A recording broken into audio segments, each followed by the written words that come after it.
Let's talk preparing for mediation. I'm Taylor Casper, owner and managing attorney of the Wins Law Firm, where we help women navigating divorce walk through the process with confidence so they can get everything they're entitled to and use it as they write the next chapter of their lives. Here today with Rachel. Rachel, do you want to introduce yourself? Yeah, I'm Rachel Kennedy. I'm the founder and principal mediator at Rachel Kennedy Mediation. Cool. So we're here today because we want to talk just a little bit for people about how to prepare for mediation. So I thought maybe to start, we want to just give them a quick kind of intro or definition of what mediation is and how maybe I see mediation from a lawyer's perspective versus how you as the mediator see mediation, and how that plays a role. So I know for me, and I'll let you speak to yourself because it's a little bit different for you, but I know for me, we see almost every single case that we have go through the mediation process. Mediation is just a venue for our clients and for people walking through divorce to or custody issues to come together with a neutral third party to kind of work through those issues themselves, as opposed to putting the issues before the court and having the court make a decision for their family and for their finances. So it's a venue that kind of helps people have support in coming up with their own resolutions. And just about everybody goes through mediation,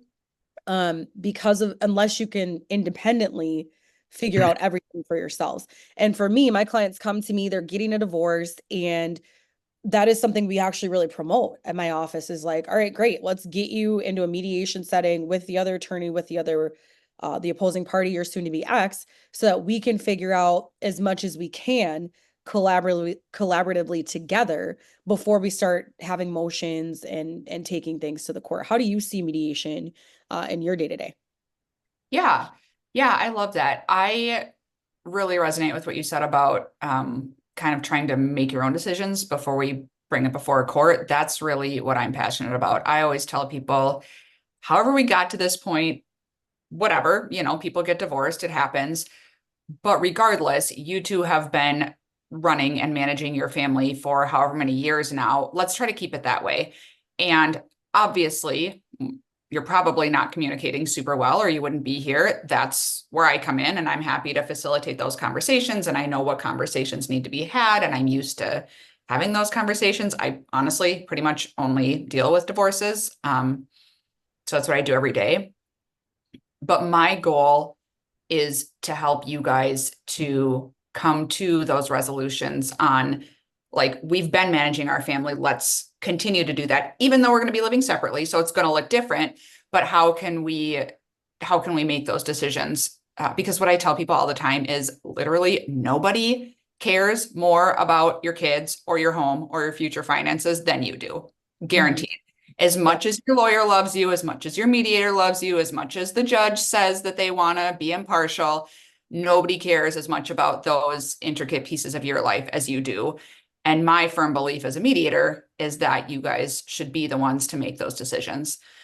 Um, Yeah, that's powerful.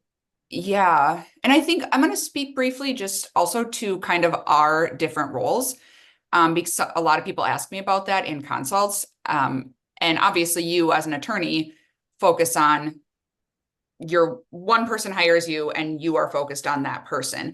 Mhm. And I'm completely on the other end of the spectrum where I'm not hired by one person or the other. I actually often say my client is the space between the parties.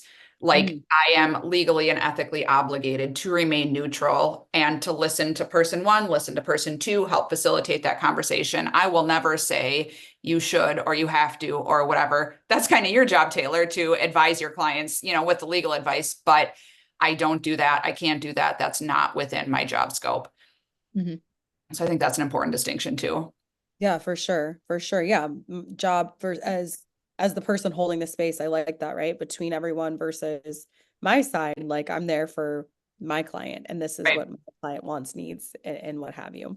I Mhm. think though what we've kind of established is that just about everybody's going through mediation, right? Right. Unless you can 100% figure it all out for yourself and there are no questions whatsoever, you're probably going to end up mediating one, if not several issues Right. in your divorce, right? And so I think we can also agree that people have a better experience in mediation if they show up prepared. It's more positive, and Mhm. the experience is more productive, which oftentimes means less expensive, Right. clearer if Mhm. they show up prepared. So there's kind of the two big buckets that we see people mediating. One, we have the family bucket, so what happens to your kids? And then we have the financial bucket, separating out those assets. The house is something that you mentioned. Why don't you talk a little bit about what you see people bringing up when they're mediating that family bucket? Yeah. Yeah, that really, just like nobody loves your kids as much as you do, nobody understands the inner workings of your family the way that you do either. Um, and I actually recently I've had a handful of cases where, for example, people have had really unique work situations, and we've had to talk through, okay, like maybe this parent has a fairly normal work schedule. This parent has some really interesting, they work overnights or they work, shift one this week, shift two the other week, every other or whatever, for whatever reason, they need to have a creative type of parenting time schedule that's going to work for their family. And people often come into my office and they're like, well, my friend is divorced and they said we had to pick between this or this parenting time schedule, and neither of those really work for us. And I'm like, cool. All right. Let's talk about what does work for you. If Yeah. you were to go to court, potentially the judge would pick either A or B. There are either the 5-2-2-5 or the week on, week off. Those are probably the more typical schedules that we usually see. But that doesn't mean it has to be that way. We can be creative with what we need to do. Um, Another thing I have seen a few times recently is people can be a little bit creative at times with child support. Like there was one where I think the dad was going to owe the mom like maybe $100 or $200 a month. It wasn't a significant amount, but it was a little bit. And they decided that they didn't want to go through the whole child support process. So they decided on their own, okay, dad's going to take care of kind of the extra things like the haircuts, the school supplies, the new tennis shoes, that kind of stuff. And they decided between the two of them that that's how they wanted to work out that financial piece regarding their child. And I was like, okay, like as long as you can justify this and it makes sense and the judge understands what it is that you're trying to accomplish, we can be creative if we need to figure out different things, that veer from what the courts will typically order. Yeah, the norm. Yeah. I know I've seen where we've had a handful of doctors be on either one side of the litigation or the other, right? They're either my client or the other parent. And what we know about some people in roles like that is when they're going on to residency or they need to fulfill something in that medical training, sometimes they need to go out of state, Mhm. or they need to, maybe they want to go out of state to do one of those programs where, you used to, you could go open up a doctor's office in a rural place, and then they'd pay your student loans off for you. Mhm. You did Mhm. that. So we've seen people even moving out of state. And now we've got to get creative with the summer school year schedule and holiday time and things like that, and get Mhm. it to a place where it feels fair and equitable and like it's the best thing for the kids. In light of the fact that, yeah, you can't do the 5-2-2-5 or the week on, week off if that's your story.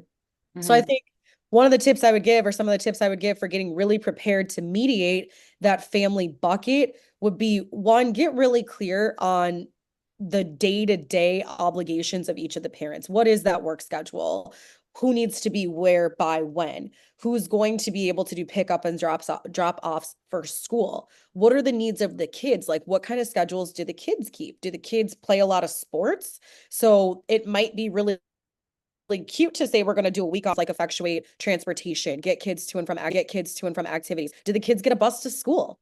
Does anybody live too far away from school? So I think just really getting clear about the actual day to day of the family is my best tip for preparing to mediate that family bucket. Yep. Cool, cool, cool. So the other part we have is the financial bucket. And you already mentioned some of the financial things that people have to get through, which are, child support being one, that family bucket. And you mentioned the house. What are some other things that come up for you in financial mediations that you see people asking about or trying to work out? All kinds of things. Sometimes both parties are on the titles of both cars. They have to figure out who's going to keep which one. And then sometimes they'll work out their budgets and they'll say, okay, this car is paid off. This car still has a payment. Typically, I've been driving this car, but I can afford the payment. The other person can't. So we're going to swap cars. Or I have one couple right now where one party has significantly more, like a few 401ks, and the other party has less in that area. So the one with more is just transferring a 401k to the other party. Or we've got certainly credit card debts, HELOCs, those types of like consumer debt where they're trying to figure out, okay, based on like whose name is it in, what's each of our income, what's each of our budget going to be after we move out. So who can afford to take these? Actually, I have one couple who recently made the choice to continue living together for like through this school year. So that's about another 8 months or so. Partially for their child, but then also partially financially, because they figure if they're sharing those expenses for a little bit longer, they can really chip away at that debt. And then when they separate households next summer, ideally they'll have significantly less debt to try to separate when they're then trying to support two households on the same amount of income rather than one. So just lots of different issues financially.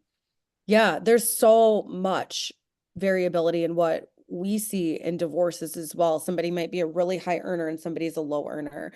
Or we've got two really high earners, but somebody's got a spending habit and the other person doesn't, or something like that. Yeah.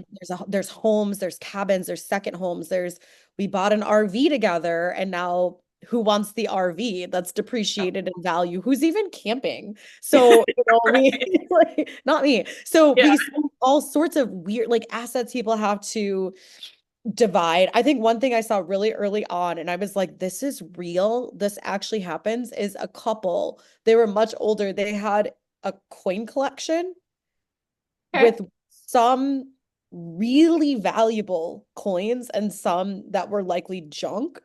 And we spent all this time in this divorce proceeding having these coins valued because they were like, one party was like, there's hiding money in this divorce. It's in the coins, right? Like literally. And I was like, I don't think many of them are worth much. And I think all in after the appraisal and all that, it was maybe a few $1,000s. I don't know if it was worth it for all that energy, but Yeah. there's a lot of stuff. There's sentimental value when we're separating out the finances and the assets. I think one of the things that you have to remember too, which we can talk spousal maintenance forever, and maybe we will a whole other time, but just being really realistic that if your lifestyle is a 4-bed, 3-bedroom house in a decent suburb right now, when you get separated, you're probably not both going to be able to have Right. that.